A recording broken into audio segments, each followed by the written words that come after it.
Our history books are missing entire chapters. For every grand empire we celebrate, another has been completely erased from the mainstream record. This is a journey to 25 forgotten worlds, civilizations that once thrived with art, power, and innovation, only to vanish into fragments and whispers. By the end, you'll discover a hidden tapestry of human achievement that rewrites the story of our past.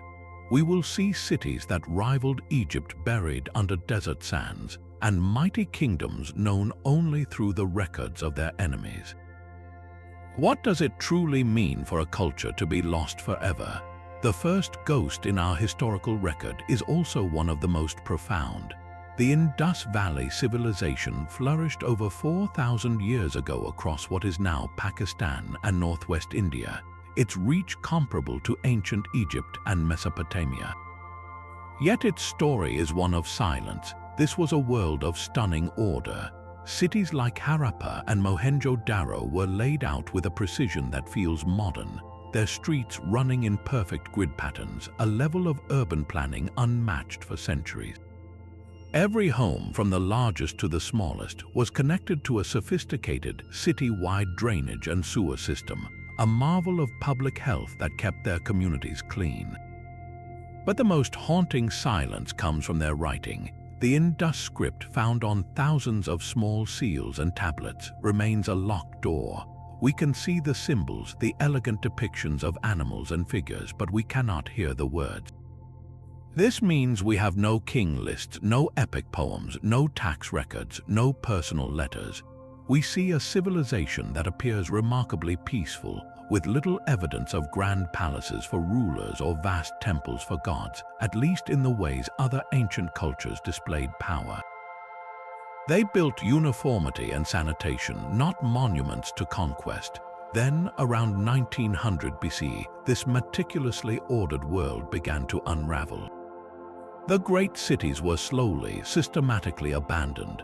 The leading theory points to climate change, a prolonged shift that may have dried up the life-giving Gaga-Hakra river system, turning farmlands to dust. Others suggest the rivers themselves changed course, stranding urban centers. There is little evidence of a violent, catastrophic end, no layers of ash from a great invasion.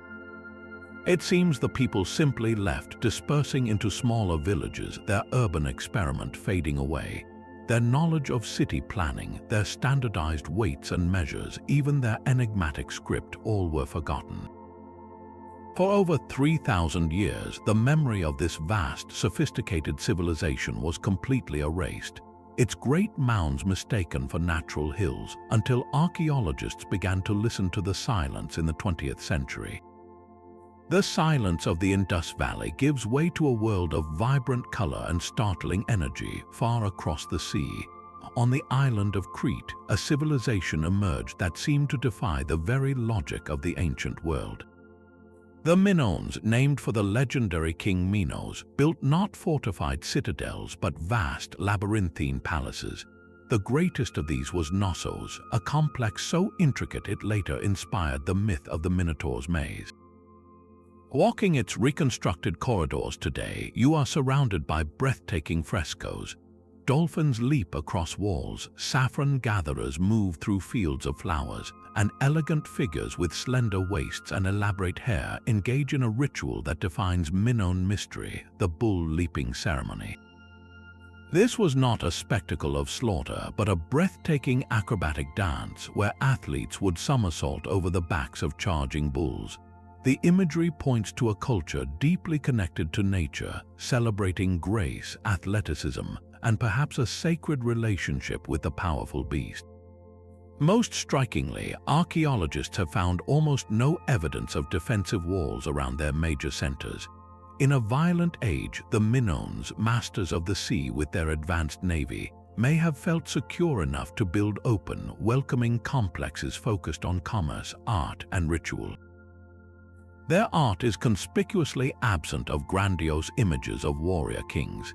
Instead, there is a recurring focus on feminine divinity, with snake-wielding goddesses and priestesses suggesting a society where female spiritual authority was central. This was a maritime empire, a thalassocracy that traded exquisite pottery, saffron, and olive oil across the Mediterranean from Egypt to the coasts of Anatolia. Their linear script, like that of the Indus, remains undeciphered, keeping their own voices just out of reach. Their end came not from a slow decline, but from a cataclysm of almost mythical proportions. Around the year 1600 BC, the volcanic island of Thera, 100 kilometers north of Crete, exploded in one of the largest eruptions in human history. The blast was hundreds of times more powerful than the eruption of Krakatoa. It would have been heard across continents. The immediate effects were apocalyptic. Tsunamis, waves perhaps as high as a 15-story building, radiated outward, crashing onto the northern shores of Crete, obliterating ports and coastal settlements. A thick blanket of ash would have smothered farmlands for years, causing catastrophic famine. The Minoan navy, the source of their wealth and security, was likely shattered overnight. In this crippled state, they became vulnerable. The rising power from the Greek mainland, the more warlike Mycenaeans, moved in. They adopted Minoan artistic styles and technologies, even adapting the Minoan script into their own Linear B to write an early form of Greek. But the soul of the culture was lost. The vibrant, seemingly peaceful world of bull leapers and sea traders was absorbed and overwritten. For centuries, the Minoans existed only in Greek legend as a mythical kingdom of a monster-filled labyrinth, their true history completely erased until a determined archaeologist began digging at Knossos just over a century ago. While the Minoans were mastering the sea, another foundational culture was rising on the opposite side of the world, in a landscape that seems utterly inhospitable to civilization. Along the narrow river valleys of the Peruvian coast, where the barren desert meets the Pacific Ocean, the Norte Chico people built the first cities in the Americas. This was not a gradual evolution from small villages. It was a sudden, breathtaking leap into complexity, beginning over 5,000 years ago. That makes these Peruvian sites older than the Great Pyramids of Giza, and they predate the Inca Empire by a staggering 4 millennia. Their achievement is defined not by what they had, but by what they appear to have lacked. This society did not use pottery. Archaeologists have found almost no visual art, no carvings or paintings depicting gods or kings.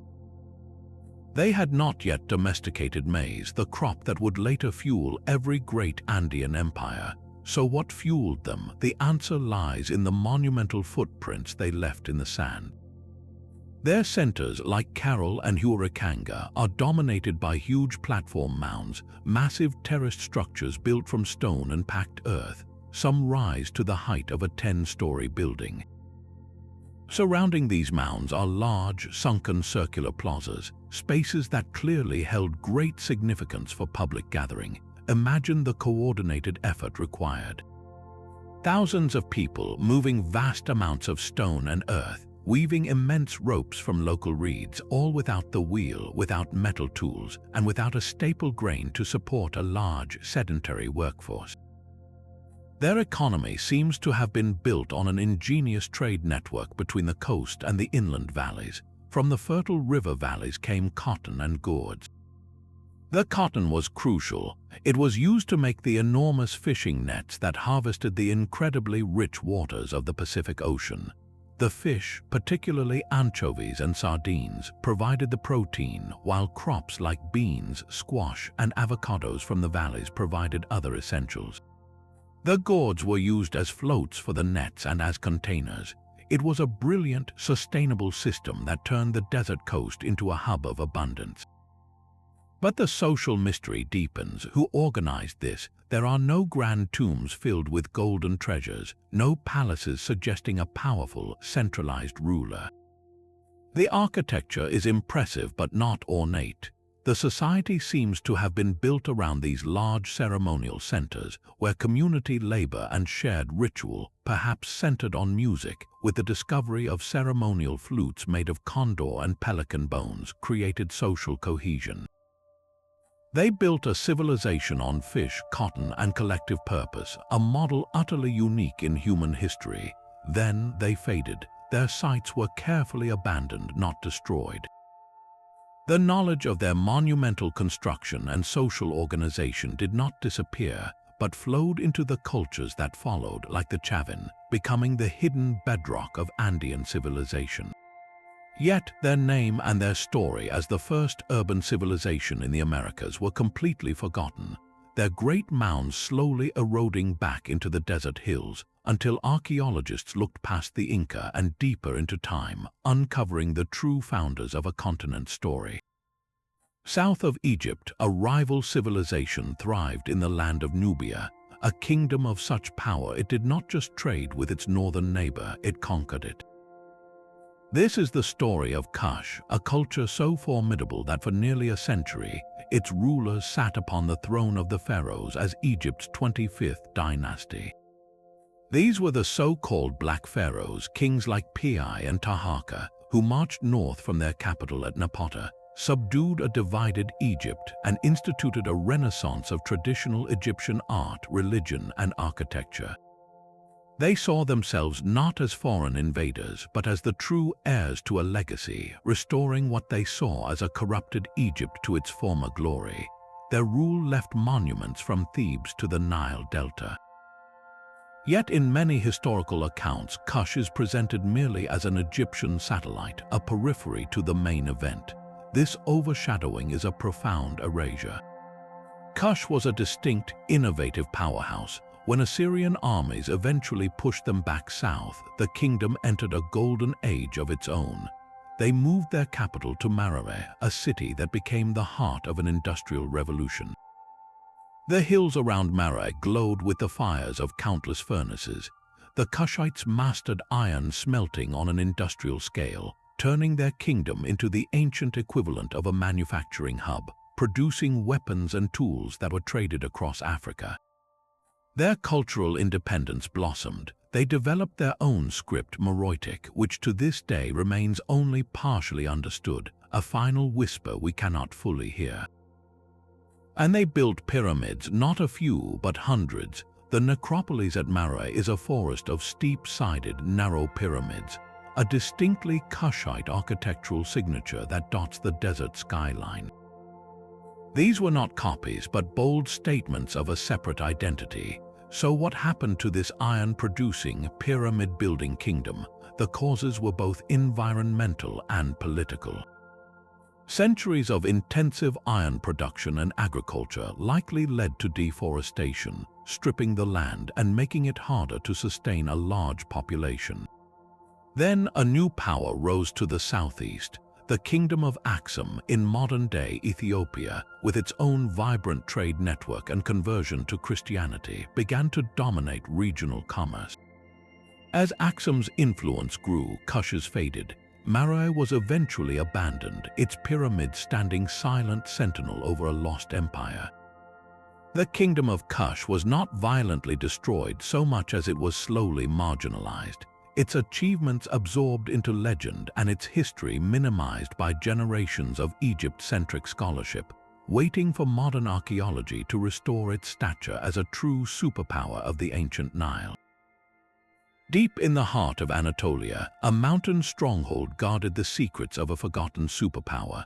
The Hittites ruled an empire from their capital, Hattusa, a city of towering stone walls and monumental gateways, yet their name vanished from common knowledge for over 3,000 years. This was no minor kingdom. At their peak, they were the only force capable of standing toe-to-toe with the might of New Kingdom Egypt, and their greatest weapon was technological. They perfected the chariot as a battlefield terror.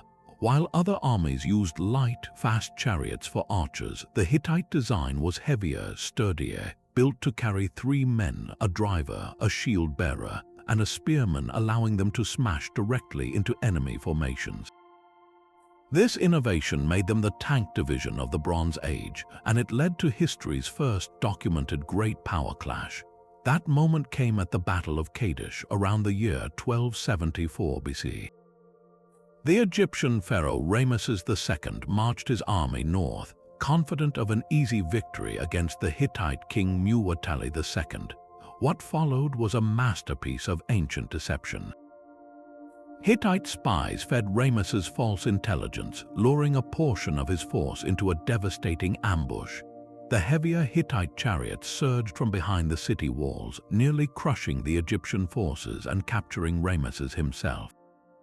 Egyptian records, of course, tell a different story, one of Ramesses' heroic, single-handed salvation, but the truth is etched in the outcome. Neither side won a decisive victory.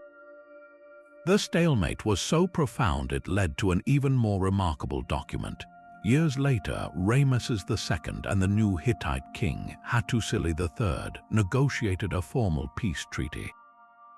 This was not a simple truce. It was a detailed, binding agreement carved in both Egyptian hieroglyphs and Hittite cuneiform, promising mutual assistance, establishing borders, and even including clauses for the extradition of political refugees. It stands as the oldest surviving written peace treaty in human history, a testament to a true balance of power between two colossal empires. We know these intimate details because of the Hittites' own meticulous records. At Hattusa, archaeologists discovered a royal archive of thousands of baked clay tablets. These were not just administrative lists. They contained diplomatic correspondence, legal codes, detailed religious rituals, and manuals on everything from horse training to medical remedies. This library was their voice, preserving the sophisticated workings of their state in the wedge-shaped script of cuneiform. Yet, within a generation of creating this archive, the Hittite Empire was gone. They fell victim to the great unraveling known as the Bronze Age collapse, a catastrophic domino effect that swept across the Mediterranean around 1200 BC. It was a perfect storm. A prolonged drought likely triggered famine and mass migration. Mysterious groups referred to in Egyptian records as the Sea Peoples raided coastlines, sowing chaos. Internal rebellions and the collapse of the intricate international trade networks that supplied vital tin and copper for bronze weaponry finished the job. The Hittite heartland was abandoned. Hattusa was burned and deserted. In the chaos, the knowledge of their cuneiform script was lost. Their language became indecipherable. Their empire melted into local legend, and the memory of the great rival to Egypt was completely erased until those silent clay tablets were finally read again, restoring a giant to the stage of ancient history. The clay tablets of the Hittites were not the only voices lost to time. Far across the Atlantic, in the steamy lowlands of what is now Mexico, another foundational voice was deliberately silenced. The Olmecs are called the mother culture of Mesoamerica for a reason. Every great civilization that followed in that region, from the Maya to the Aztec, built upon a cultural bedrock they first established. Their most iconic legacy stares out from the jungle with a stoic, imposing gaze. The colossal stone heads, some weighing over 20 tons, are portraits of powerful rulers, each with unique facial features, wearing what appears to be a protective helmet. Carved from single blocks of basalt dragged from distant mountains without the wheel or pack animals, they are a staggering declaration of power and artistic skill. But these heads are just the most visible part of a deep and complex world. The Olmecs developed a sophisticated calendar system and a form of glyphic writing, making them among the first in the Americas to record their thoughts symbolically.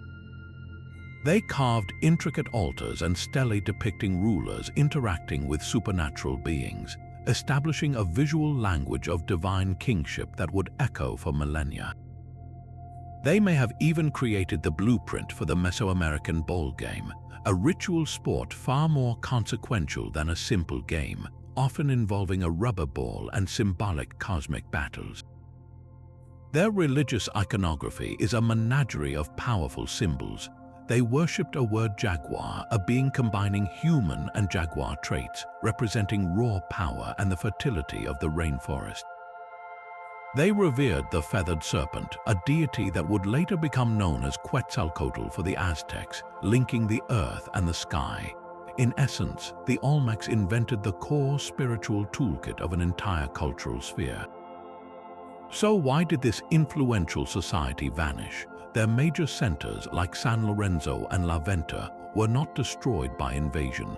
Instead, they were meticulously and ceremonially abandoned. In a profound and mysterious act, the Olmecs themselves buried their own monumental sculptures, including the giant heads, arranging them in long lines before covering them with layers of clay and earth. Many monuments were also deliberately defaced, their features smashed. This suggests an internal, ritualistic end, perhaps a revolutionary rejection of the ruling class or a profound religious transformation meant to neutralize the power of old symbols.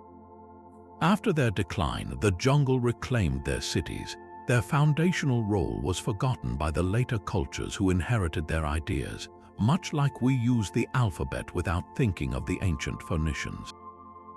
When the Spanish arrived centuries later, they encountered the Aztec Empire, who had no memory of the Olmecs as their cultural ancestors.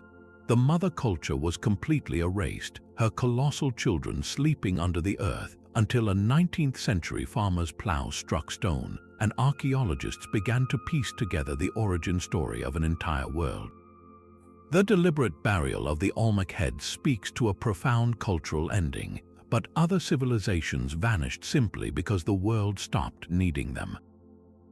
This is the story of a place that was not a mighty empire but a vital link, and its disappearance from history was so complete that its very name became a whispered legend.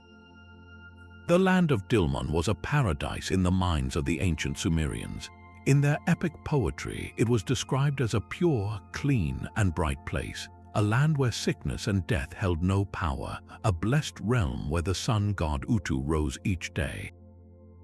For centuries, scholars debated whether Dilmun was a mythical afterlife, a poetic ideal, or a real location.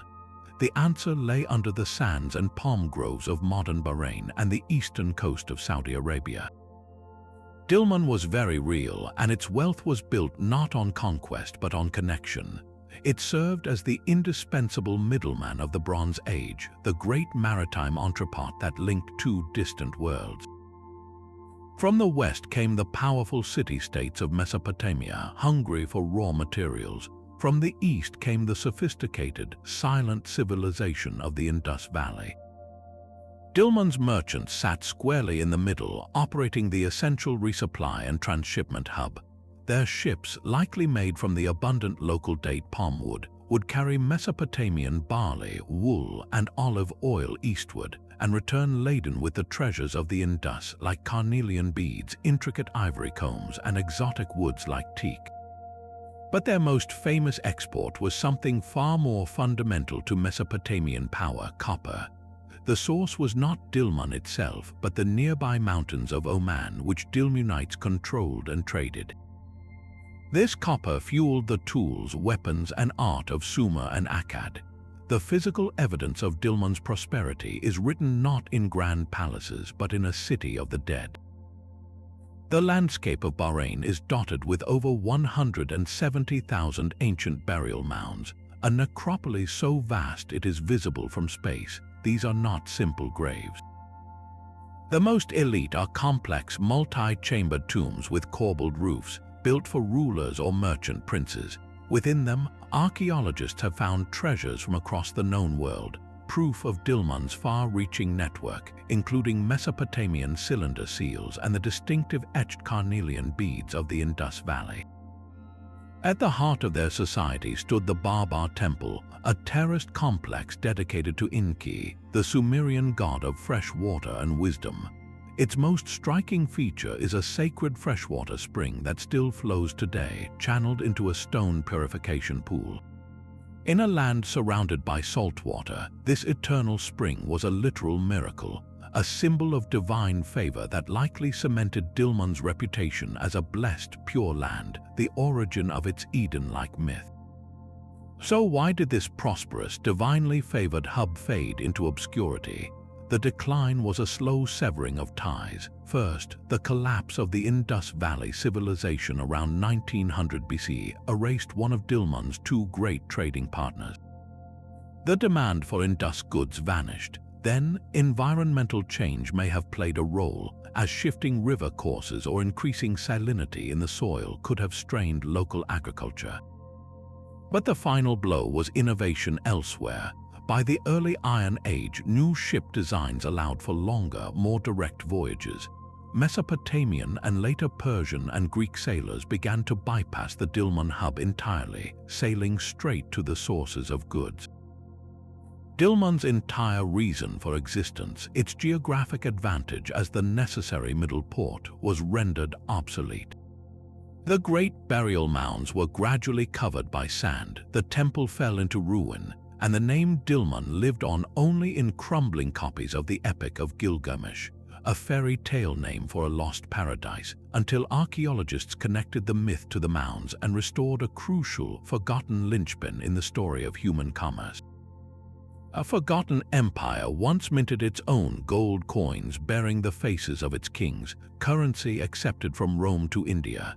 This was the kingdom of Aksum, a powerhouse that rose in the highlands of modern-day Ethiopia and Eritrea, a civilization whose reach defied its isolation. Its capital city, Aksum, was a marvel of ancient engineering and faith, dominated by towering, razor-thin obelisks known as stelae. The greatest of these, now fallen, stood over 100 feet tall, a single piece of granite carved to resemble a multi-story building with false doors and windows. Erecting this monument required moving a stone heavier than the largest blocks in the Great Pyramid, a testament to a society with immense wealth, skilled labor, and profound spiritual ambition. These stelae likely served as elite grave markers, but they were also declarations of power visible for miles across the plateau, announcing Aksum's dominance. This wealth flowed from a brilliant geopolitical position. Aksum controlled the southern end of the Red Sea, the critical choke point for trade between the Mediterranean world and the Indian Ocean. Their port city of Adulis bustled with merchants exchanging Roman glass and wine for Indian spices, Chinese silk, and African ivory, gold, and exotic animals. Aksumite kings proudly titled themselves King of Kings, and their coinage, inscribed in Greek for international traders, circulated widely, proving their integral role in a globalized ancient economy. Their cultural identity took a dramatic turn in the 4th century when King Azana converted to Christianity, making Aksum one of the very first kingdoms in the world to officially adopt the faith, even before the Roman Empire. This cemented a unique identity that persists in Ethiopia today and gave rise to a legendary origin story. Aksumite tradition, recorded in the epic Kebra Nagast, claims the queen of this land was the famed Queen of Sheba, and that her son with King Solomon, Menelik I, brought the Ark of the Covenant to Aksum, where many believe it remains. This sacred narrative, whether historical fact or powerful myth, provided a divine legitimacy that set Aksum apart from all its neighbors. So how does such a connected, devout, and wealthy civilization fade from global memory? The decline was a slow unraveling of its core advantages. First, the land itself rebelled. Centuries of intensive agriculture to feed a growing population, coupled with the clearing of forests for fuel and construction, led to severe soil exhaustion and erosion. The fertile highlands that supported their power began to degrade. This environmental stress was likely compounded by climate shifts affecting rainfall patterns. Then came a geopolitical earthquake. In the 7th century, the rapid rise and expansion of the Islamic caliphates transformed the world map. As Islam spread across North Africa and the Middle East, the old Red Sea trade routes that were Aksum's lifeblood shifted north and east, now flowing through territories controlled by Muslim powers. Aksum, a devoutly Christian kingdom, found itself isolated, cut off from the economic networks that had fueled its golden age. The kings retreated farther into the mountainous interior, trade dwindled, and the grand obelisks were left standing sentinel over a shrinking realm. The capital was eventually abandoned. The empire contracted into the Ethiopian highlands, its glorious past slowly transforming from documented history into a set of sacred traditions and stone ruins. its name vanishing from the knowledge of the wider world for centuries, a forgotten Christian kingdom that once commanded the trade of continents. The golden coins of Axum were a declaration of global power, but on the opposite side of the world, a civilization thrived without any written currency or script at all. Along the arid north coast of Peru, the Moch people built a society of staggering artistry and brutal reality, leaving behind a gallery of faces so vivid they seemed to breathe across the centuries. Their legacy is not in written records but in clay and gold. Moch artisans created what is arguably the most realistic portrait art of the ancient world. These are not generic faces. Each ceramic vessel depicts a distinct individual with unique facial features, hairstyles, expressions, and even signs of injury or disease. Some scholars believe these were actual portraits of rulers, warriors, and priests, meant to accompany them into the afterlife or to assert their presence in ritual. Alongside these hauntingly personal works, they produced intricate scenes of their entire world. Vessels showed deities like the fanged Ai Peak, the decapitator, elaborate processions, delicate surgeries, and even acts of intimacy, creating a complete, unwritten encyclopedia of their culture. Their monumental ambition was etched into the landscape itself. In the Moch Valley, they constructed two colossal adobe brick pyramids, the Huaca del Sol and the Huaca de la Luna. The Pyramid of the Sun was once the largest man-made structure in the Americas, a gigantic terraced platform built from an estimated 140 million sun-dried bricks. Many of these bricks bear unique markings, suggesting they were made by different community groups as a form of tax or tribute, a literal building block of their social contract. The smaller but more spiritually significant Pyramid of the Moon reveals the darker heart of Moch power. Its walls are layered like an onion, with each new ruler adding a facade over the old. When archaeologists peeled these back, they uncovered vibrantly painted murals of snarling deities and, more chillingly, evidence of large-scale ritual sacrifice. The remains of dozens of young men, found with broken bones and cut marks, point to a state religion that maintained cosmic and political order through extreme violence, likely directed at captured warriors from rival valleys. This was a theocratic state where art, religion, and warfare were inseparable. For 6 centuries, this system held, supported by ingenious irrigation canals that turned desert valleys into fertile gardens. Then it all shattered. The evidence is written in the mud. Geological cores from the region reveal a catastrophic pattern. First came a series of devastating El Niño events. These are not the gentle weather oscillations we discuss today, but biblical-scale calamities. Warm Pacific waters would have shifted, causing torrential rains to slam the coastal desert for months.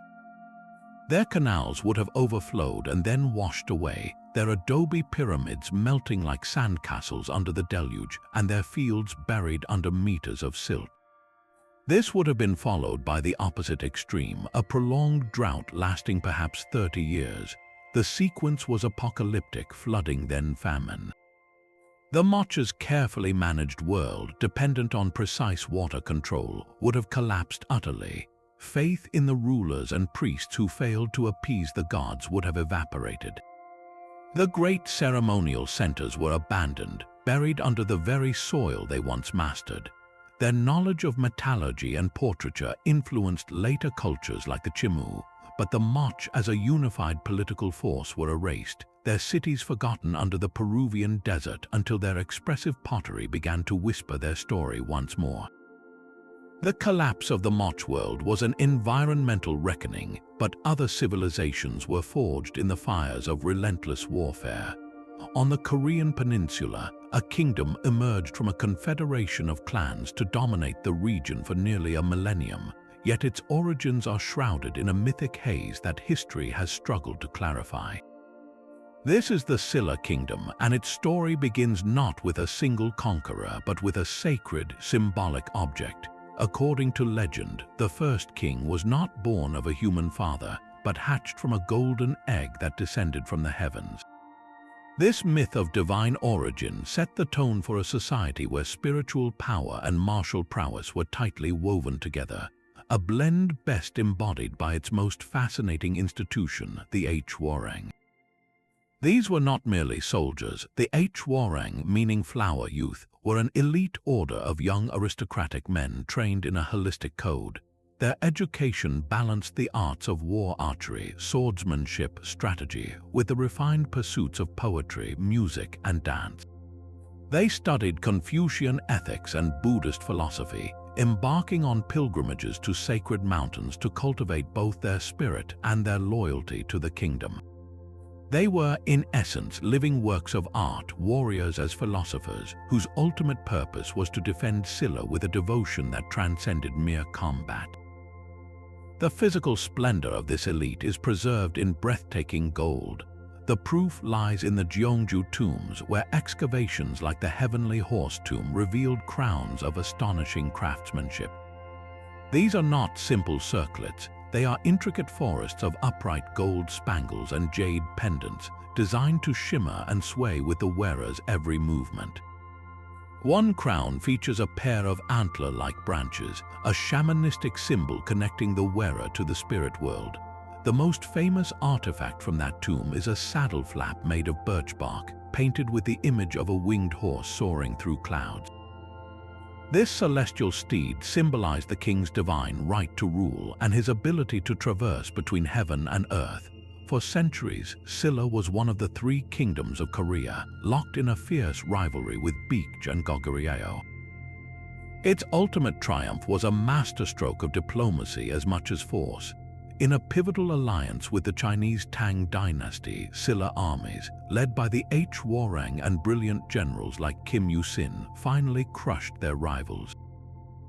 But in a cunning political move, Silla then turned on its Tang allies and forced them off the peninsula, achieving something unprecedented: the first true unification of Korea under a single native rule in the year 668. This unified Silla period is celebrated as a golden age of Buddhist art and international trade. Yet this very success created a historical shadow. Later dynasties, particularly the Joseon, which championed a strict Neo-Confucian ideology, looked back at Silla's earlier shamanistic roots and its flamboyant Buddhist kings with a degree of moral disapproval. The complex, syncretic culture of early Silla, where native mountain worship blended with imported Buddhism and where warrior poets held supreme social status, was sanitized and simplified. The Hwarang were recast in later records as purely military figures, their philosophical and artistic dimensions downplayed.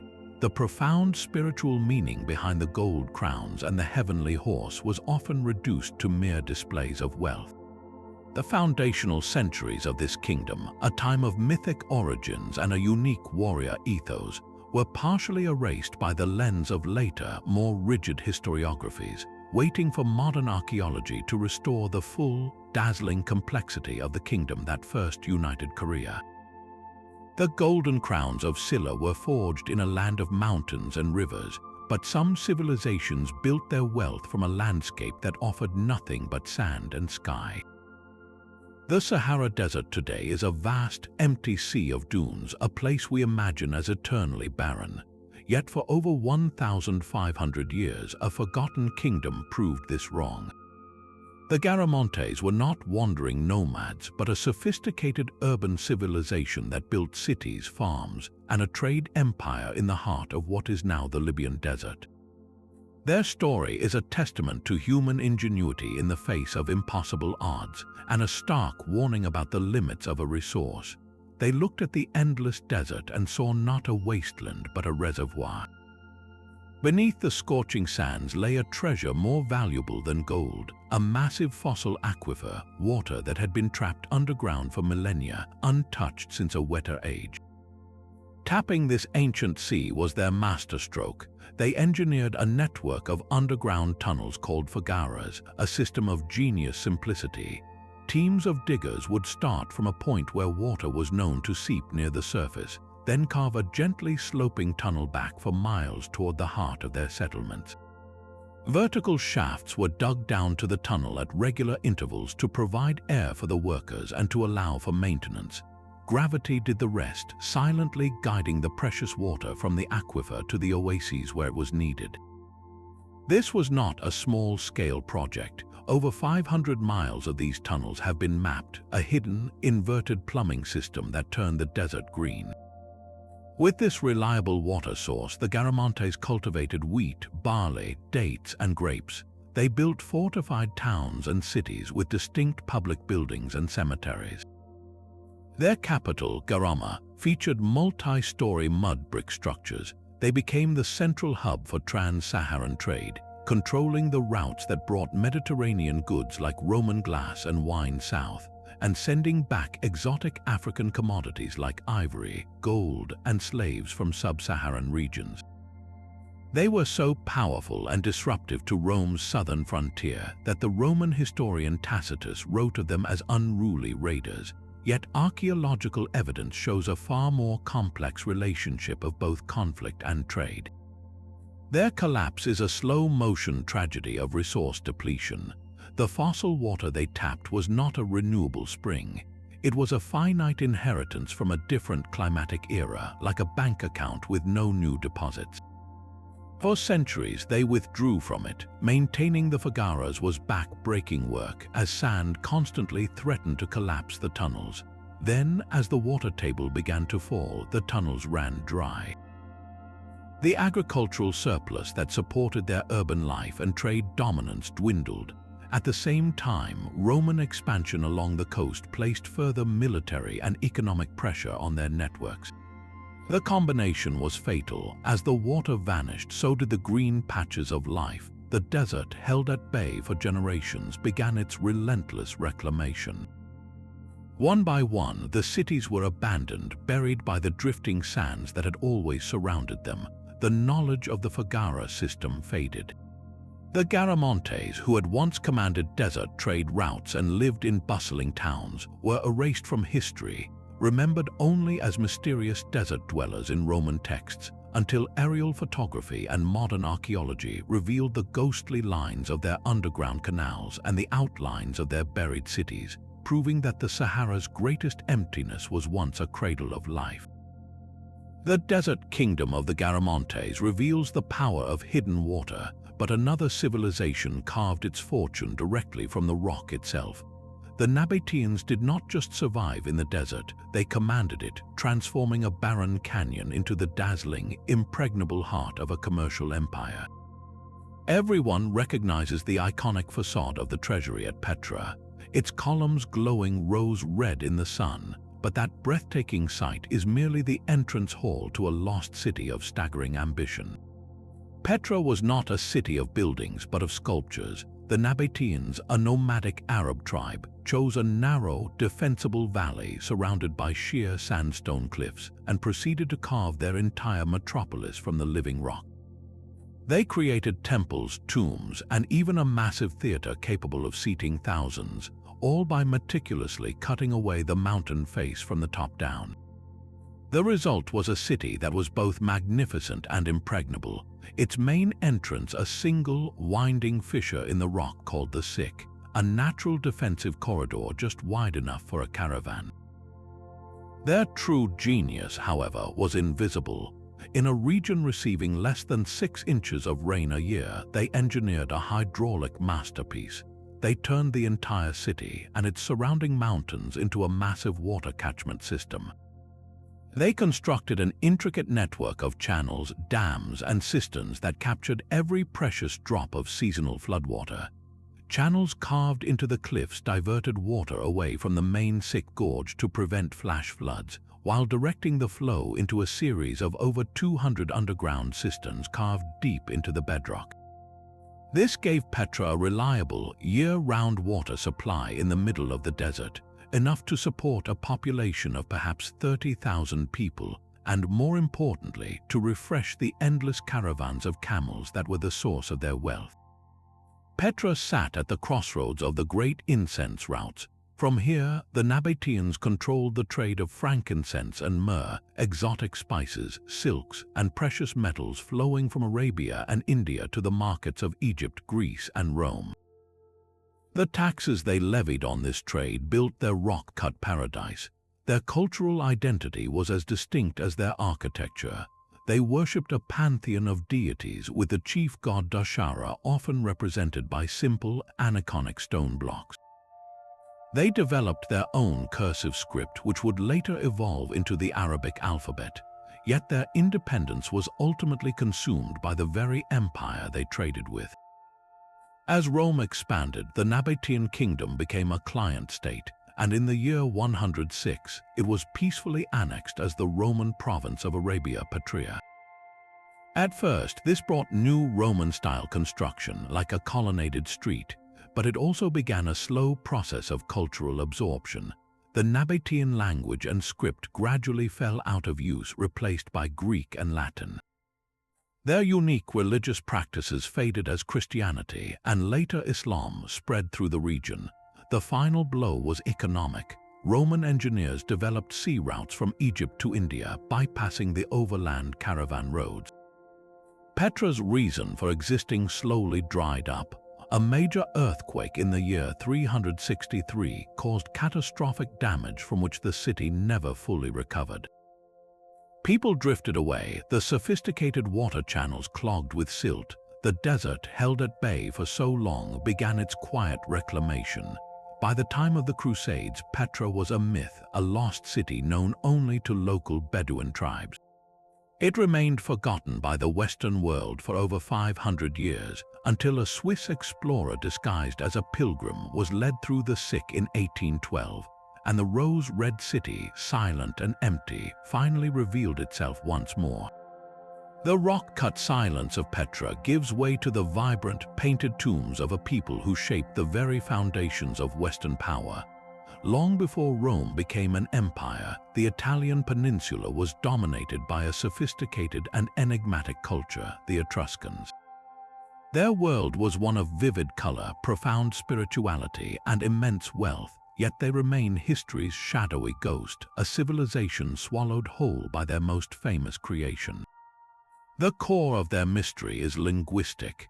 The Etruscans spoke and wrote a language that is unrelated to any other in the region, a non-Indo-European tongue that stands isolated in history. We have thousands of inscriptions, mostly short dedications on tombs and artifacts, and we can sound out the words, but we understand only a fraction of their meaning, enough to grasp names, familial relationships, and some religious formulas, but not the poetry, the laws, or the daily thoughts of their people. It is a library we can see but cannot read. Their voice is a tantalizing, unfinished whisper. To know them, we must look at their art, particularly in their cities of the dead. The necropolises at places like Tarquinia are underground galleries of life. The walls of rock-cut tombs are covered in breathtaking frescoes depicting banquets, athletic games, dancers, and musicians. Here, the Etruscans do not mourn death, they celebrate existence. Figures recline on couches, sharing wine, surrounded by lush vegetation and vibrant birds. The atmosphere is one of joy, a testament to a worldview that saw the afterlife as a continuation of earthly pleasures and social bonds. This artistic flair was matched by technical mastery. They were brilliant hydraulic engineers, draining marshes and constructing the foundational walls for cities that would later become great Roman centers. They introduced the arch and vault into Italian architecture on a grand scale. Perhaps most significantly, they gave Rome its spiritual blueprint.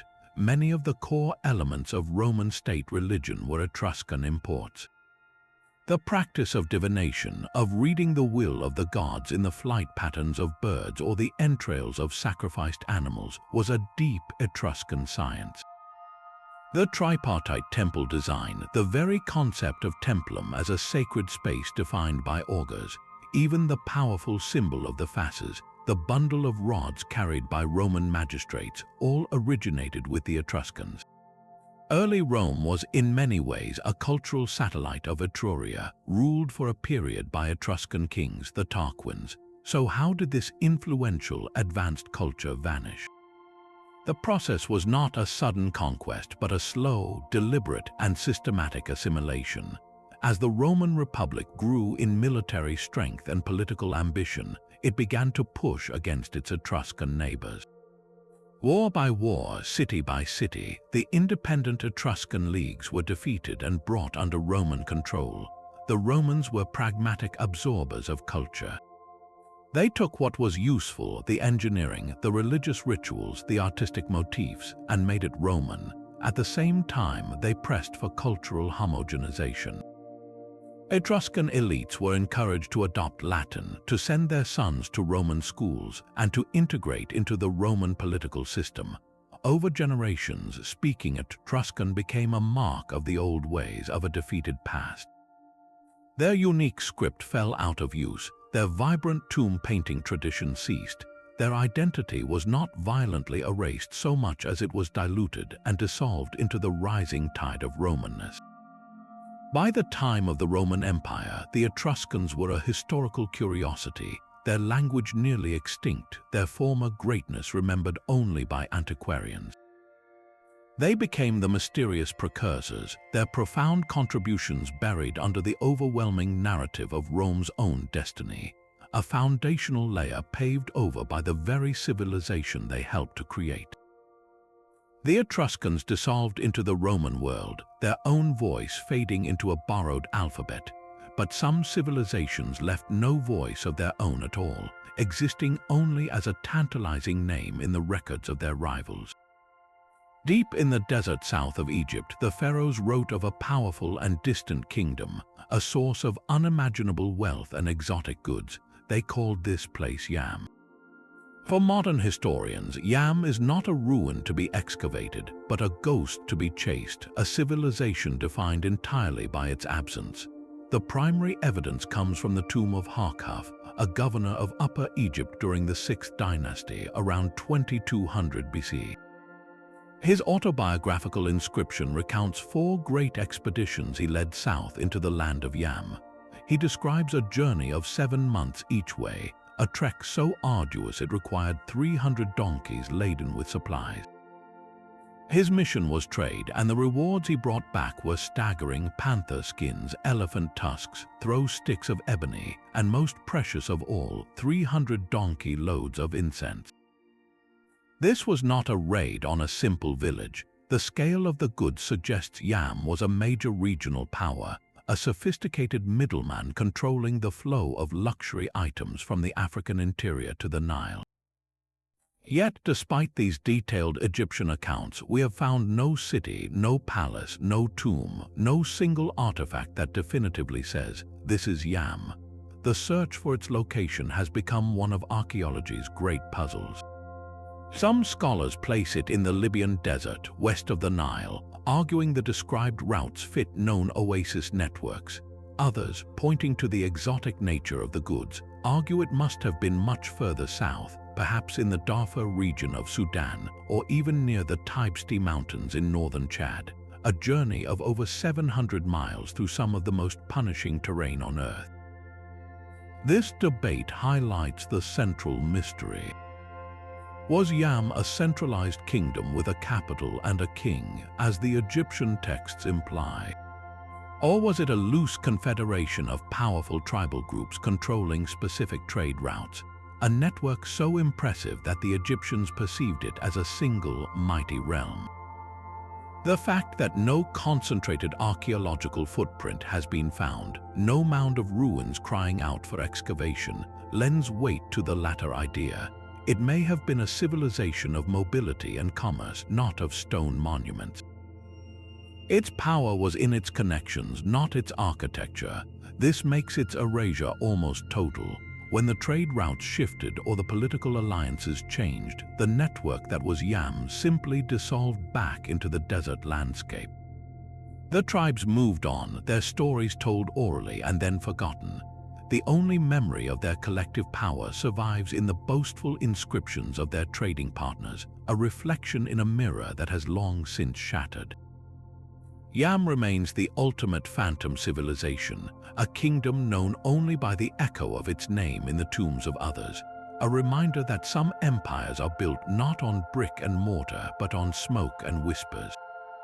While Yam existed only in the records of others, another lost culture left behind a fortress of mysteries in the very heart of Asia.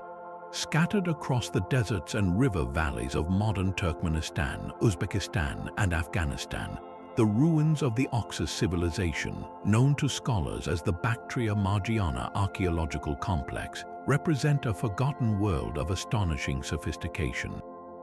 This was a network of powerful, independent city-states that thrived during the Bronze Age, building not sprawling open cities but heavily fortified administrative centers. Places like Gona-Tepe in Turkmenistan were citadels within citadels, surrounded by towering rectangular walls with defensive bastions, enclosing a maze of temples, workshops, and elite residences. These were not just military strongholds, but hubs of incredible artistry and spiritual depth. The people of the Oxus were master metallurgists, crafting exquisite vessels, weapons, and ornaments from silver, gold, and bronze. But their most enigmatic creations are tiny works of art that speak of a complex society, the compartmented seals. Carved from stone or cast in metal, these are not simple stamps.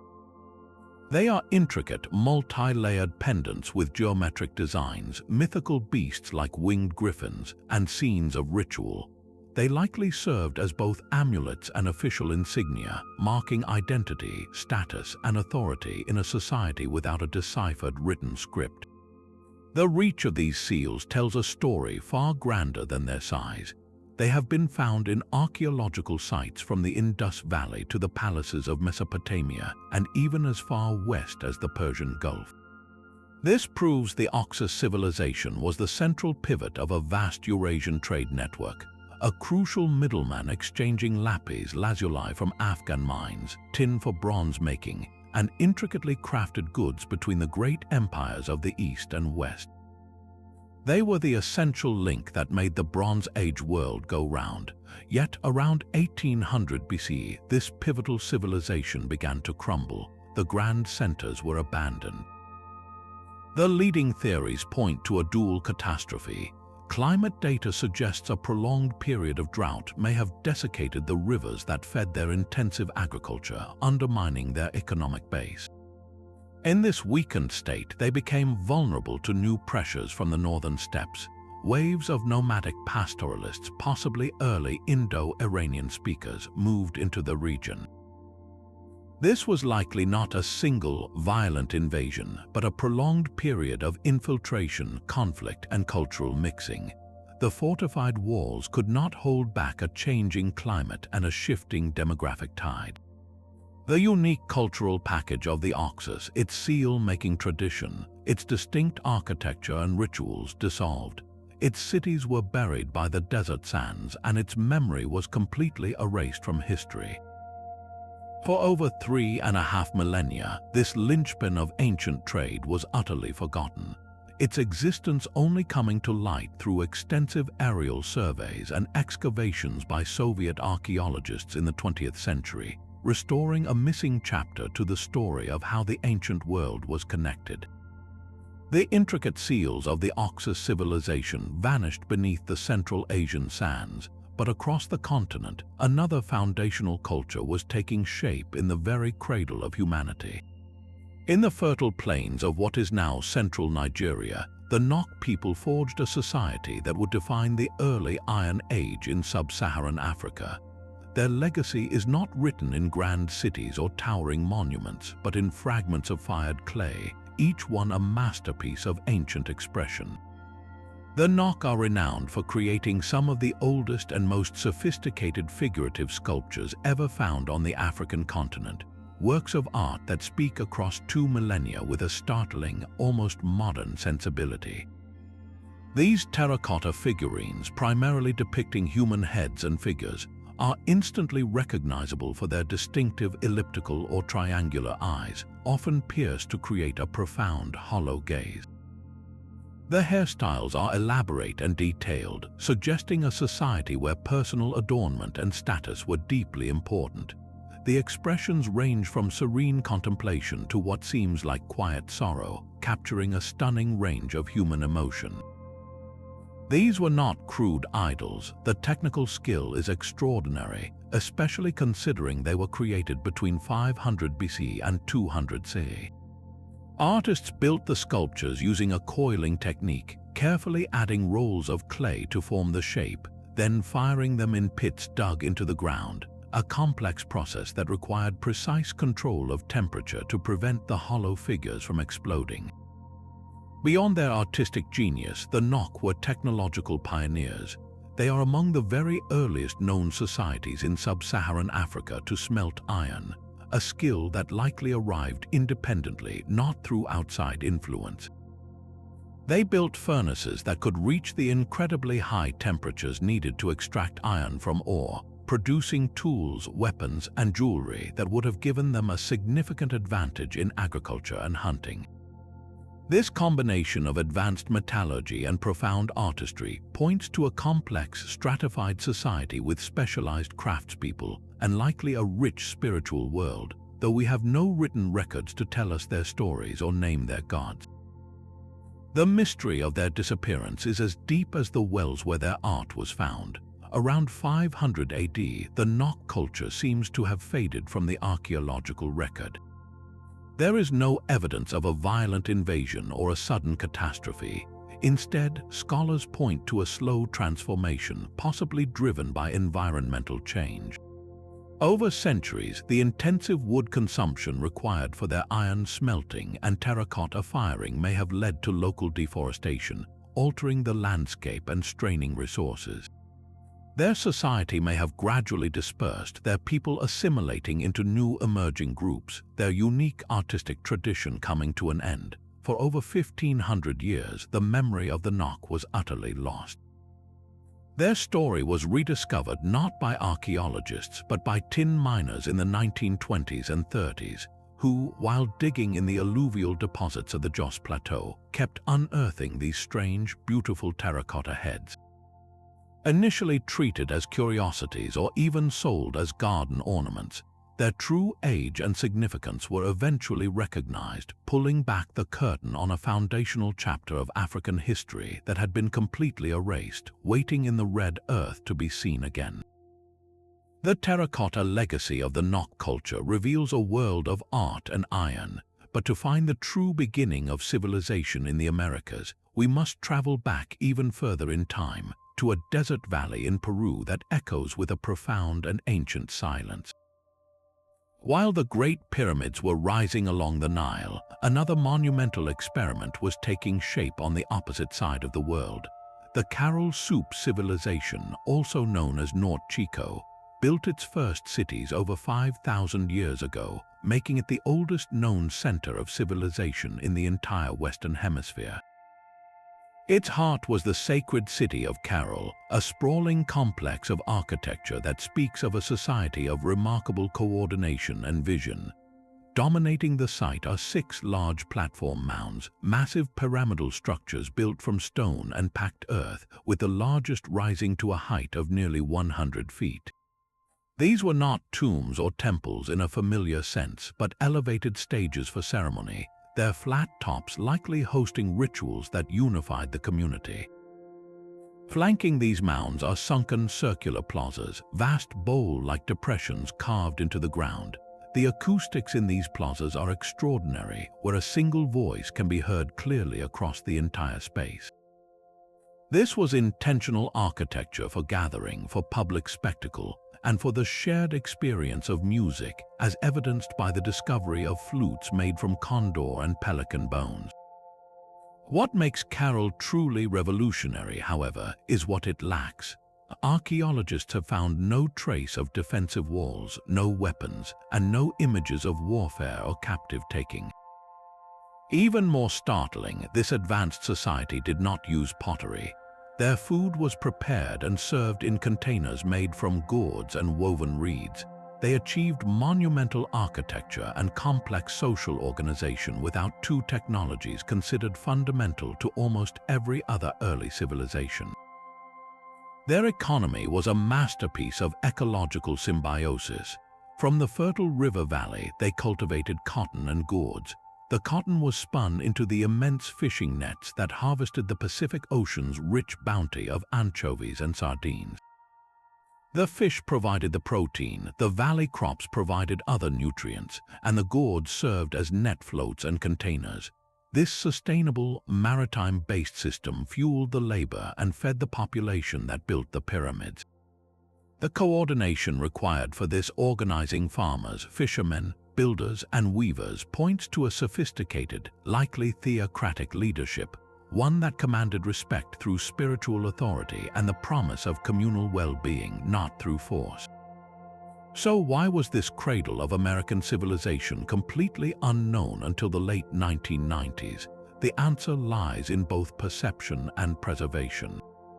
For decades, archaeologists searching for the origins of Andean civilization looked to the highlands, to sites linked with maize agriculture and later iconic cultures like the Inca. The barren Peruvian coast, with its lack of ceramics and grand tombs, was dismissed as a cultural backwater. The mounds of Carroll, eroded by wind and sand over millennia, simply blended into the natural desert landscape, appearing as nothing more than large, barren hills. It took the trained eye of archaeologist Ruth Shady to see the pattern in the rubble, to recognize the deliberate arrangement of stones and the artificial terraces. Her excavations revealed not a primitive village, but a planned urban center contemporary with the pyramids of Giza. The discovery forced a dramatic rewrite of history, proving that urban life and monumental architecture in the Americas began not with maize in the highlands, but with cotton and fish on the coast, in a society that chose to build plazas for gathering rather than walls for war, a peaceful genesis forgotten under the desert for 5,000 years. While the people of Carroll built their world from cotton and fish, another ancient civilization was defined by what it gave away, not what it built. The kingdom of Punt was not a place Egyptians conquered, but a land they revered. To the pharaohs, Punt was the land of the gods, a semi-mythical realm of unimaginable wealth and divine favor, crucial to both their economy and their very conception of the cosmos. We know of Punt almost entirely through Egyptian eyes, most vividly from the breathtaking reliefs carved into the mortuary temple of Queen Hatshepsut at Deir el-Bahri. These carved scenes are not just records, they are propaganda and wonder combined. They show a grand maritime expedition returning triumphantly. The Egyptian ships are piled high with treasures, their sails billowing. We see the goods being unloaded, frankincense and myrrh trees with their roots carefully balled in baskets for replanting in Egypt, heavy sacks of aromatic resin, stacks of ebony logs, gleaming piles of electrum, a natural alloy of gold and silver, and exotic animal products like ivory and panther skins. Most fascinating are the depictions of the Puntites themselves. They are shown with distinct features, living in beehive-shaped huts raised on stilts above what appears to be a marshy landscape, led by a notably large queen named Parahu and her husband. This was a diplomatic and commercial mission of the highest order, a state-sponsored venture to secure the very ingredients of sanctity and power. Frankincense and myrrh were not mere luxuries, they were essential for temple rituals, for embalming, for creating the sacred scents that connected the pharaoh to the gods. Punt supplied the divine aroma of ancient Egypt, yet for all its detailed portrayal, Punt itself remains a ghost. The central mystery is its location. The debate has lasted for over a century. The temple reliefs show a land of lush vegetation and exotic animals, including giraffes, which strongly points to somewhere in the Horn of Africa, likely the coastal regions of modern-day Somalia, Eritrea, or eastern Sudan. Other theories, based on the types of goods and possible sailing routes, have suggested southern Arabia or even a location further inland. The frustrating truth is we have found no city, no inscription, no artifact that definitively says this is Punt. It is a civilization defined by its absence in its own homeland. This is the core of its erasure. Punt never left its own written records, or if it did, they have not survived. We have no Puntite king lists, no poems, no accounts of their own society. Their entire history is a reflection in the Egyptian mirror. They were so vital, yet they remain voiceless. Their existence was transactional, their memory preserved only as long as the pharaohs needed their incense. When that trade eventually dwindled or shifted to other routes, perhaps due to changing political alliances or environmental shifts in the Puntite homeland, the land of the gods faded from practical knowledge. It slipped from a real trading partner into a mythical archetype, a faraway paradise mentioned in tales. The kingdom of Punt was ultimately erased not by conquest, but by silence, a civilization consumed by the very mists of frankincense smoke that made it so precious to the world that remembered its name. Beyond the incense-laden myths of Punt, history's most influential empires often rose not from cities but from the saddle. For the mighty Han dynasty of China, the greatest threat did not come from a rival kingdom of walls and palaces, but from the endless sea of grass to the north. The Xiongnu Confederacy was a nomadic superpower, a fluid empire of the steppe whose very existence forced China to build its most iconic symbol and redefine its place in the world. Their power was born from mobility. The Xiongnu lived in harmony with the harsh grasslands, their wealth measured in herds of horses, sheep, and cattle. Their homes were portable felt tents called yurts, and their society was organized for movement and warfare from childhood. A Xiongnu boy learned to ride almost as soon as he could walk, and his skill with the composite bow, a revolutionary weapon made from layers of wood, horn, and sinew, made him a lethal archer capable of firing accurately from horseback at a full gallop. This was not a scattered horde of raiders. It was a highly organized, centralized political entity. Under charismatic leaders known as Chanyas, the Xiongnu united the disparate tribes of the steppe into a formidable confederacy. Their strength was so overwhelming that it directly shaped the landscape of China itself. The early Han emperors, humiliated in early conflicts, were forced to pay a continuous tribute of silk, grain, and wine to the Xiongnu to buy a fragile peace. More permanently, they embarked on a colossal project of defense, connecting and fortifying earlier walls into the first continuous version of the Great Wall, a desperate attempt to barricade civilization against the nomadic storm. The relationship, however, was never simple. It was a tense dance of war and diplomacy, of raids and royal marriages. Han princesses were sent north as brides to Chanyas in attempts to secure alliances, while lucrative trade flourished along contested borders, with the Xiongnu supplying horses and furs in exchange for Chinese metalwork, textiles, and luxury goods. This intricate interplay makes their erasure so profound. The Xiongnu left no cities to excavate, no archives of their own to discover. As a predominantly non-literate culture, their entire story was recorded by their adversaries, the Han scribes. In these Chinese records, they are almost universally depicted as barbarian scavengers, cruel and chaotic, a force of nature to be walled out or bought off. The sophisticated reality of their political structure, their complex tribal alliances, their diplomatic acumen, and their own rich cultural traditions were systematically written out of history. Their identity was buried under the label barbarian, a propaganda tool used to justify Chinese expansion and cultural superiority. We see them only as a shadow, a pressure on the frontier, their true voice lost to the very winds of the steppe they mastered. The Great Wall stands today as a monument not just to Chinese engineering, but to the enduring power of a nomadic empire that, from the back of a horse, once dictated terms to one of the greatest civilizations on Earth, only to have its own story erased by the ink of its enemies. The open ocean was not a barrier, but a highway for the most ambitious explorers in human history.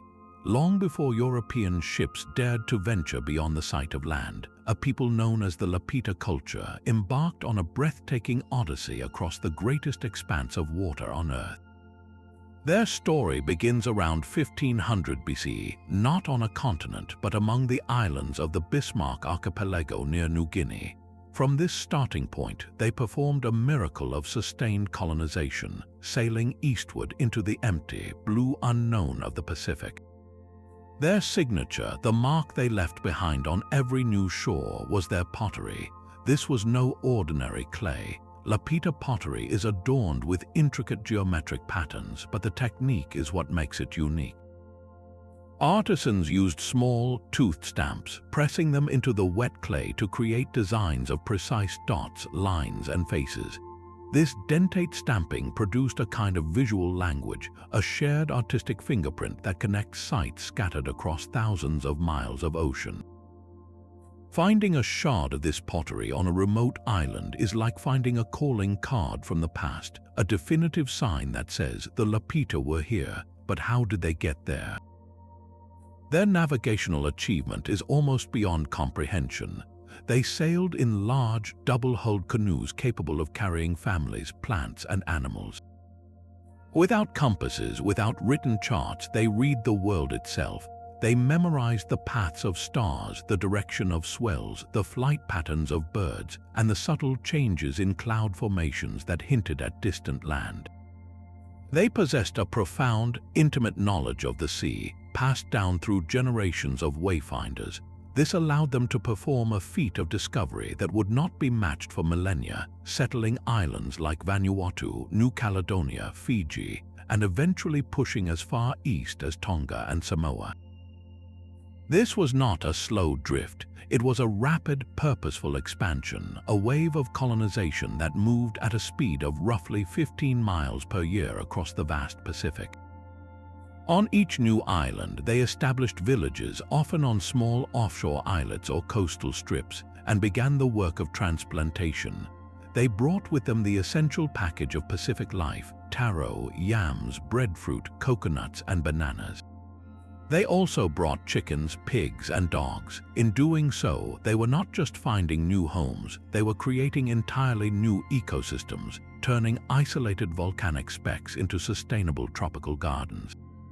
And then their distinct identity began to fade. As the Lapita settled these eastern frontiers, their culture evolved.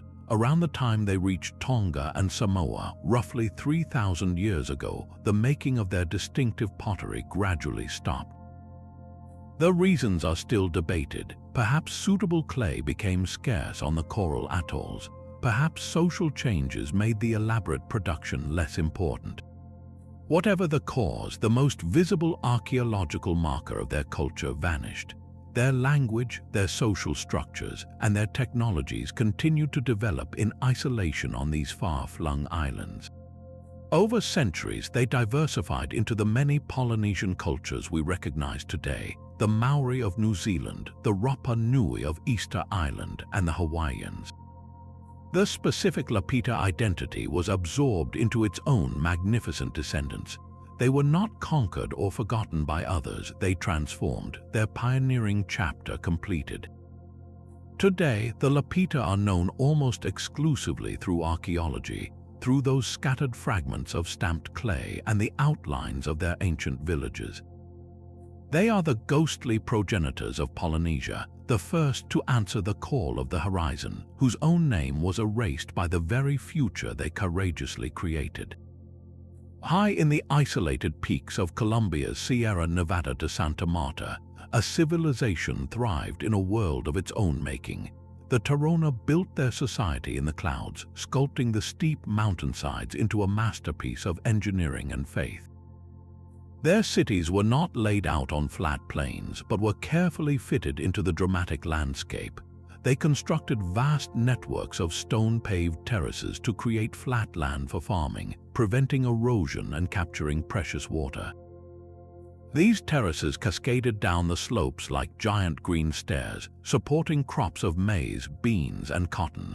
Connecting it all was an intricate system of stone-paved roads and stairways, some over 30 feet wide, winding for miles through the dense jungle and linking major population centers. These were not simple paths but elevated highways, expertly engineered with drainage channels to withstand the torrential rains. At the heart of this network were urban centers like Ciudad Perdida, the Lost City, a complex of over 200 stone terraces, plazas, and ceremonial spaces that could house perhaps 2,000 to 3,000 people. Reaching it required a climb of over 1,200 stone steps through the jungle, a journey that still feels like an ascent into a sacred realm. The Terona were also master metallurgists renowned for their exquisite goldwork. They did not hoard gold as currency but transformed it into spiritual objects. Using the lost wax casting technique, they created intricate pendants, nose rings, and paporos, the lime containers used in ritual coca leaf chewing. These objects often depicted shamans transformed into bats or jaguars, beings capable of traversing the different layers of the cosmos.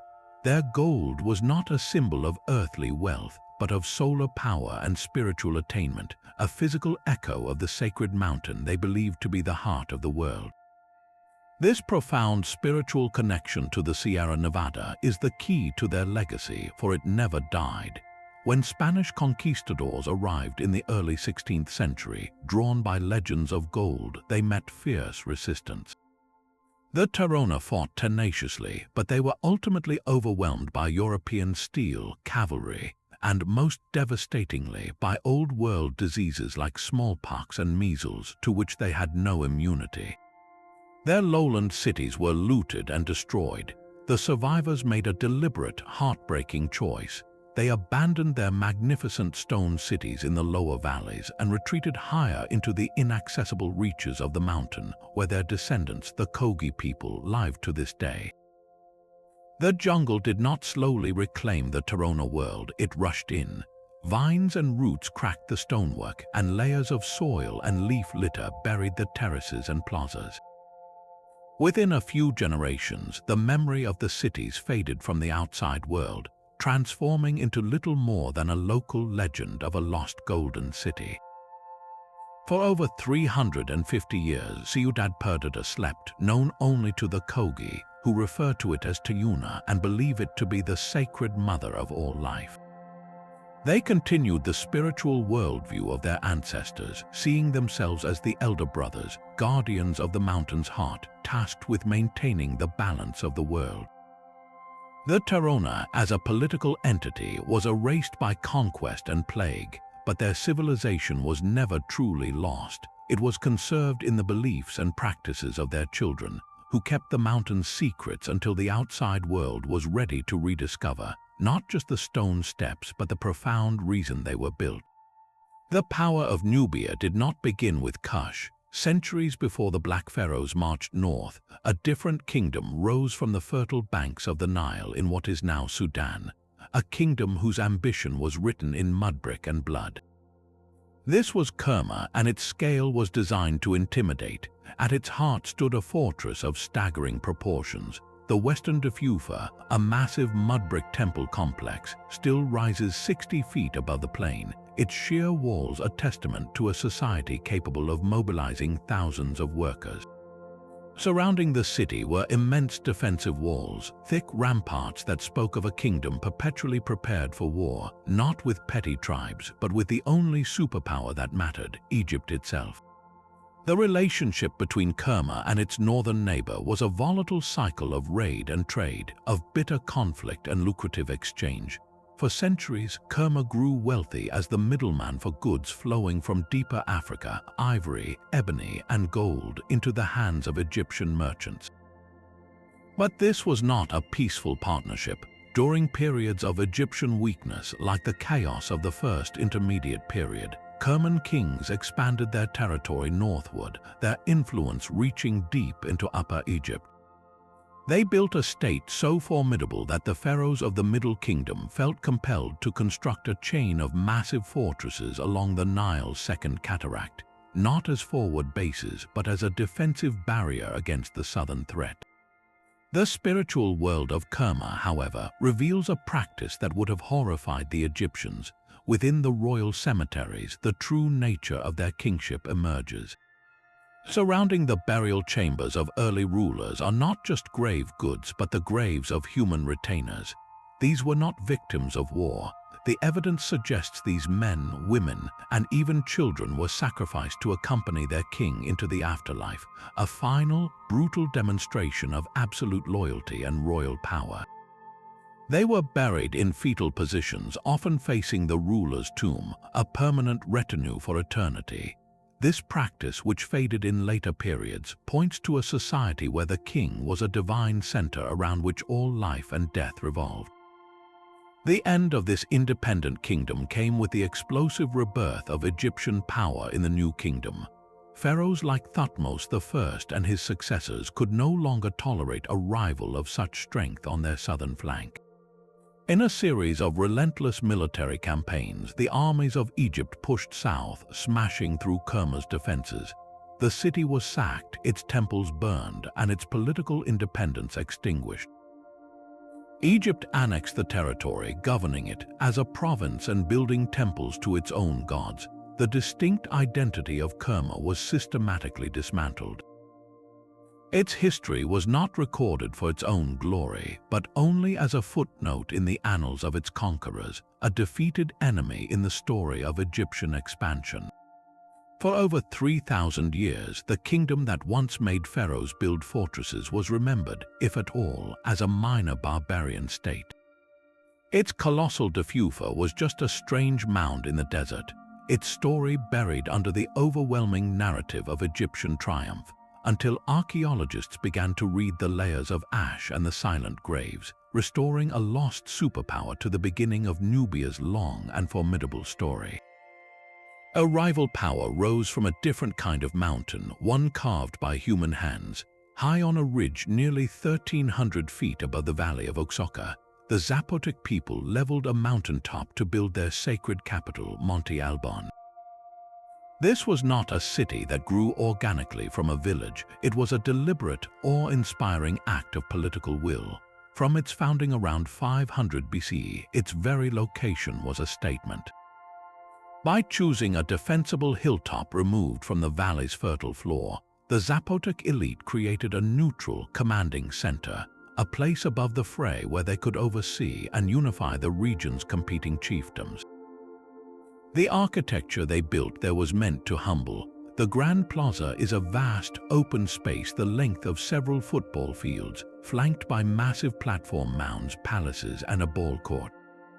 One of the most mysterious structures is the Building of the Dancers, which features over 300 stone slabs carved with strange, contorted figures, perhaps representing captured enemies, medical patients, or mythological beings.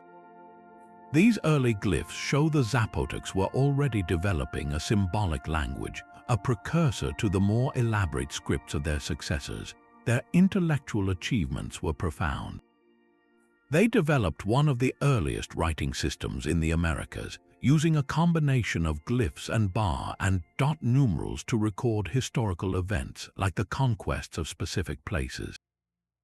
They also created a sophisticated calendar system, using a 260-day ritual calendar intertwined with a 365-day solar calendar, a complex timekeeping tradition that would later be perfected by the Maya. For over a millennium, Monte Alban thrived as the political and economic heart of the region, its influence reaching far beyond the valley. Yet around 750 AD, the city's power began to wane. The causes were likely internal and environmental. Centuries of supporting a large urban population on a relatively barren mountaintop may have led to resource strain and deforestation in the surrounding hills. Social unrest or dynastic conflicts could have fractured the political unity that built the city. The elite class gradually abandoned the grand civic center. Monte Alban was not completely deserted, but its role transformed from a living capital to a sacred ancestral site and a place for burials. People continued to live on the terraced slopes below, but the heart of the plaza fell silent. This slow retreat meant there was no dramatic collapse to capture the historical imagination, no single event to mark its end. Later, when the Aztec Empire expanded into Oaxaca, they encountered the descendants of the Zapotecs, whom they called the Cloud People, and fought them to a standstill, eventually forming a strategic alliance. But by then, Monte Alban was already an ancient, overgrown relic. The Aztecs' own spectacular rise and tragic fall at the hands of the Spanish, along with the mysterious allure of the classic Maya collapse, came to dominate the narrative of Mesoamerica.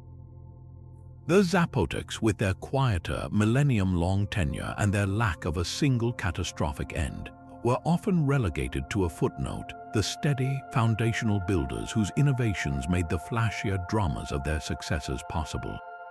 Their mountain stands as a monument to endurance, a civilization that chose the long view, only to have history's spotlight shine elsewhere. Monte Alban's mountaintop endured, but another empire built its power on a foundation of shifting water and mud. The Srivijaya Empire was a kingdom of rivers and tides, a thalassocracy whose capital was not a stone citadel, but a floating city of wooden palaces and stilt houses built over the swampy deltas of Sumatra. For over 6 centuries, from roughly the 7th to the 13th, Srivijaya did not just control territory, it commanded the most valuable choke point in the medieval world, the Strait of Malacca.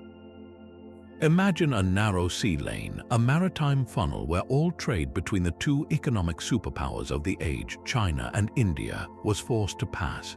Whoever held this strait held the keys to unimaginable wealth, and Srivijaya's rulers were the master locksmiths. Their navy, a formidable force of swift-oared vessels, patrolled these waters, ensuring that every merchant junk from China laden with silk and porcelain, and every dhow from India carrying cotton and religious texts, paid hefty tariffs for the privilege of safe passage. The empire's wealth was not measured in conquered farmland, but in warehouses piled high with fragrant pepper, cloves, nutmeg, sandalwood, and camphor. This made Srivijaya less a traditional kingdom and more a colossal, floating toll booth and trading post, its influence radiating not over contiguous land, but along a web of coastal ports and river mouths across modern-day Indonesia, Malaysia, and southern Thailand. This control of commerce brought a spiritual and intellectual flourishing that is often overlooked. The Srivijayan capital, likely near modern-day Palembang, became a legendary center for Buddhist scholarship, a beacon that attracted pilgrims and thinkers from across Asia. The Chinese monk Yijing stopped here for months on his voyage to India in the 7th century, studying Sanskrit and Buddhist texts before continuing his journey. He wrote of Srivijaya as a place of 1,000 learned monks where the teachings were pure and the community devout. The empire's rulers, devout Mahayana Buddhists, poured their trade wealth into supporting monasteries and universities, turning their realm into a crucial synapse in the transmission of Buddhist thought from the Indian subcontinent to the kingdoms of Southeast Asia and onward to China. This fusion of commercial ruthlessness and deep piety defined their unique power, proving that an empire could be built on tariffs and transcendence alike. Yet, this very success is why Srivijaya vanished so completely from physical memory. Their world was built for the moment, not for eternity. In the hot, wet climate of the Sumatran lowlands, they constructed almost entirely in wood, bamboo, and thatch, materials that rot and disappear within generations. Their palaces, markets, and homes stood on stilts above riverbanks that constantly shifted and flooded. When abandoned, these structures simply dissolved back into the mud and jungle, leaving no grand ruins, no towering pyramids to mark their passing. The empire's historical footprint is not in stone, but in scattered hoards of gold coins, in a few stone inscriptions proclaiming royal decrees, and most tellingly, in the writings of outsiders. Arab geographers, Chinese diplomats, and Indian chroniclers all spoke of the powerful kingdom of Zabag or Sribhoja, a land of immense wealth. For centuries, these foreign references were the only proof Srivijaya had ever existed, a ghost in the documents of its trading partners. Its decline was a slow drowning. The first major blow came from a rival thalassocracy. In the 11th century, the ambitious Chola dynasty of southern India launched a series of devastating naval raids against Srivijaya's heartland, sacking its ports to seize direct control over the lucrative trade routes. These attacks shattered the aura of invincibility that had protected the empire's commercial dominance. The second, more insidious enemy was the land itself. The very rivers that gave Srivijaya life and access to the interior began to betray it. Centuries of sedimentation, the natural process of rivers dropping silt, gradually filled in the deltas around their key ports. What were once deep water harbors capable of hosting ocean-going vessels became shallow, clogged mudflats. The empire's lifeblood, the massive trading ships, could no longer reach their docks. One by one, their strategic ports silted up and were abandoned. Trade shifted to other harbors with better access. The political center fragmented, and local rulers asserted their independence. Without a stone capital to mark its grave, the Srivijaya Empire simply faded from view, its name forgotten in the very region it once dominated. Its story submerged until scholars pieced together the clues from Chinese porcelain shards in the mud and the echoing praises of long-dead travelers. Isolation can be a cradle for genius and for desperation. At the very end of the world, over 2,000 miles from the nearest continent, a people known as the Rapa Nui performed one of humanity's most astonishing physical and spiritual experiments. Their home, Easter Island, is a speck of volcanic rock in the vast emptiness of the Pacific, the most isolated inhabited place on Earth. When you stand before their famous moai, the towering stone giants with their solemn, elongated faces gazing inland, it is easy to see only the mystery of their transport. How could a people with no metal, no wheels, and no large animals move statues weighing up to 80 tons across miles of rugged terrain? The answer reveals not primitive magic, but a society of profound sophistication and coordinated labor. The Rapa Nui were master engineers. They carved the moai from a single quarry of compressed volcanic ash at Rono Roroku, a soft stone that allowed for detailed work. The real feat was the journey. Compelling evidence, including oral traditions and archaeological experiments, suggests they walked the statues. Using a system of ropes, levers, and a rocking motion, teams would literally maneuver the moai upright and shuffle them forward, a slow, deliberate procession that turned the landscape itself into a ceremonial highway. This was not the work of slaves, but of a unified, spiritually motivated community. Each moai represented a deified ancestor, a sacred link to the past whose supernatural power, or mana, was believed to protect the living clan that erected it. The society that orchestrated this was complex and hierarchical, led by a sacred paramount chief and supported by skilled guilds of carvers, navigators, and astronomers. They developed a unique script, Rongorongo, which remains undeciphered, a final whisper of their intellectual world. Their true tragedy is not how they moved the stones, but what happened when they could no longer move them. The compelling story of their collapse is not one of sudden catastrophe, but of a slow, ecological reckoning. When Polynesian settlers first arrived around 1200 AD, the island was covered in a lush forest of giant palm trees. These trees were the backbone of Rapa Nui civilization, providing wood for canoes for deep-sea fishing, for rollers and levers to move statues, and for fuel. As the population grew and the statue cult demanded more resources, the deforestation accelerated. Without trees, the soil eroded. Without large canoes, the people could no longer reach the open ocean to hunt dolphins and tuna, turning instead to less nutritious birds and rodents. The depleted land could not support the booming population. The evidence is etched into the landscape itself. Pollen samples from lake beds show the palm pollen disappears completely over time. Archaeological digs reveal a grim shift in diet, from dolphin bones to bird bones and finally to human bones with clear cut marks. Society fractured. The clans, once united in ancestor worship, turned on each other in a desperate struggle for dwindling resources. The symbol of this collapse is the toppling of the moai. In the period of violent conflict, rival groups systematically pushed over each other's ancestral statues, severing the spiritual connection they believed gave their enemies power. The civilization that built nearly 900 giants had begun to destroy its own soul. This was the fragile, traumatized world that European explorers found in the 18th century. Contact brought a second, faster wave of destruction. Old world diseases ravaged a population with no immunity. Then came the Blackbirders, Peruvian slave raiders who, in a single brutal raid in 1862, kidnapped and killed around half of the remaining Rapa Nui, including nearly every person who could read the Rongorongo script. In a few terrible decades, the living chain of knowledge was shattered. The unique culture, its history, its language, and its writing was nearly erased, surviving only in fragments remembered by a devastated few. The story of the Rapa Nui is a haunting parable written in stone and soil, a testament to human ingenuity on a prison of rock, and a sobering reminder of the delicate balance between a people's dreams and the island that must sustain them. Their stories, from the silent cities of the Indus to the toppled giants of Rapa Nui, form a single, haunting lesson. Human achievement, no matter how grand, is a temporary inscription against the elements of time.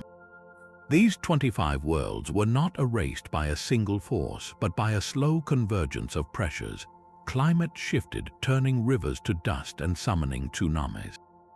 New powers rose, their narratives overwriting the old. Trade routes moved, leaving capitals stranded in silence. Sometimes a civilization's own success, its relentless consumption of forests or fossil water, sowed the seeds of its unraveling. Their collective disappearance forces us to ask a difficult question.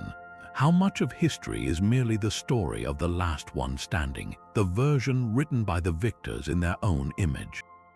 For centuries, the only voices we heard were those of Egypt, Rome, and China, while the whispers of Kush, Srivijaya, and the Garamantes were buried in sand, jungle, and foreign chronicles.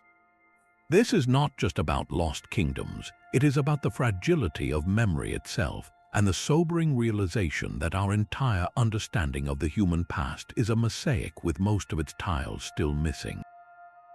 Yet this is where the story turns from one of loss to one of endless discovery.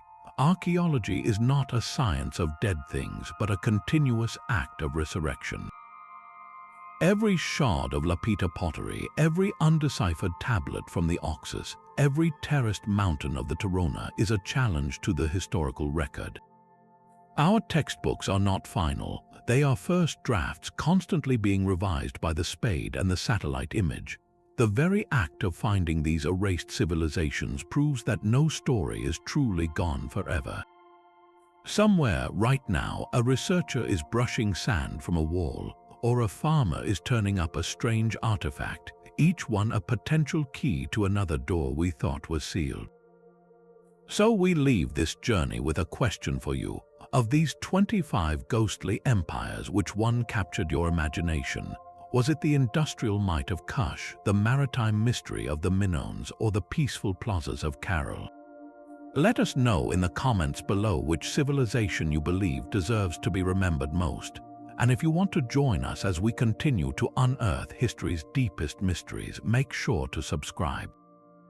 Our story is still being written, one forgotten world at a time.